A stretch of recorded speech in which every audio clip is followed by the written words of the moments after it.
زنگنه. چند تا از کلاینت همون در مورد مهاجرت با شرایط مختلف ازمون سوال کردن. جانم در خدمتتونم. مرسی.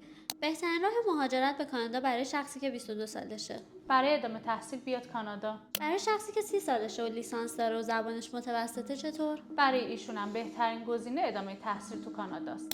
آقایی که پزشک و حدود 32 سال سن داره به نظرتون چطوری میتونه به کانادا مهاجرت کنه؟ کافی نمره زبان آیلتس در حد 6.5 بیاره که با اقامت دائم به راحتی بیاد کانادا. با سن 40 سال هم میشه با اکسپرس انتری به کانادا مهاجرت کرد؟ اگر توی حوزه بهداشت و درمان باشه با نمره زبان بالا و اگر تو مشاغل دیگه است با نمره زبان فرانسه متوسط هم میتونه اقامت دائم کانادا رو بگیره. شخصی که خودشون شرکت دارن و مدیریت شرکتشون رو خودشون انجام میدن چطور؟ دو تا راه دارن، یا از طریق برنامه ICT ویزای کار بگیرن بیان کانادا یا از طریق استارتاپ ویزا با اقامت دائم وارد کانادا بشن.